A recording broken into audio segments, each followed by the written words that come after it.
एक गुरु और शिष्य जंगल से होते हुए अपने गांव जा रहे होते हैं। अंधेरा काफी हो चुका था। शिष्य ने अपने गुरु से कहा कि गुरु की काफी रात हो चुकी है, अगर आप कहें तो आज की रात यही आसपास के किसी गांव में गुजार ले। गुरुजी ने अपना सर हिलाया और वो आसपास के गांव में एक छोटे से घर के पास जाकर रुके। अब जैसे ही वहां गए तो गुरुजी के शिष्य ने दरवाजा ठकाया। उस घर से एक गरीब आदमी बाहर आया तो गुरुजी ने बोला, हम अपने गांव जा रहे थे, लेकिन काफी रात होने की वजह से हमने इसी गांव में रुकने को सोचा। क्या हम आज रात आपके यहाँ रुक सकते हैं? गरीब आदमी बोला, हाँ क्यों नहीं, आप दोनों अंदर आ जाइए। अब जैसे ही गुरुजी अंदर गए उन्होंने देखा कि उस आदमी के घर में बहुत ज्यादा गरीबी थी।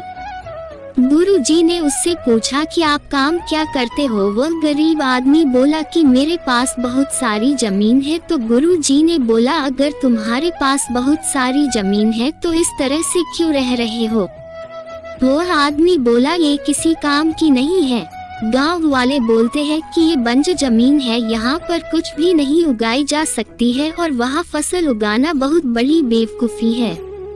गुरुजी ने बोला कि तुम्हारा गुजारा कैसे होता है? उसने बोला कि मेरे पास एक भैंस है जिससे मेरा पूरा घर चलता है। ये सुनने के बाद गुरुजी सो जाते हैं और रात में जब सब लोग सो रहे होते हैं तब गुरुजी अपने शिष्य को उठाते हैं और उस गरीब आदमी की भैंस लेकर अपने गांव चले जाते हैं।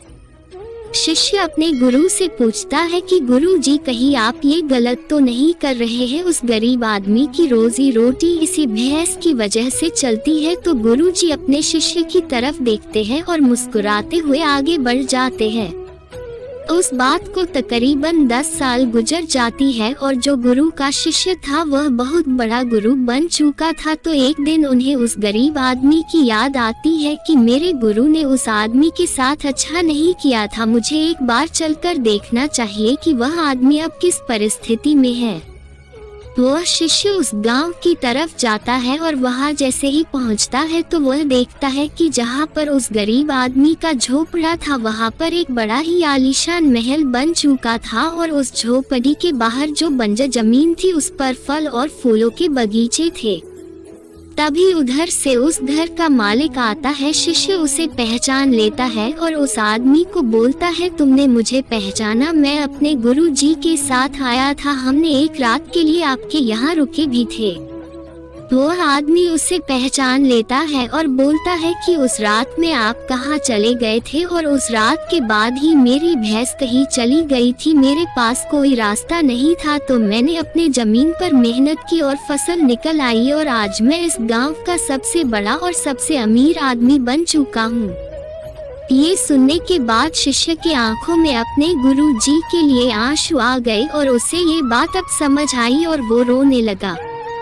इस कहानी से हमें ये सीख मिलती है कि हमारे अंदर ऐसी बहुत सी टैलेंट छुपी हुई है, लेकिन हमें कोई ना कोई चीज रुका कर रखी है। वो आपके फैमिली वाले भी हो सकते हैं, आपको जॉब भी हो सकती है, कुछ और भी हो सकता है। देखिए, आपके पास भी तो भैंस की जैसी कोई दूसरी चीज तो नहीं है जिसने आपको आगे बढ़ने से रोक कर रखा है।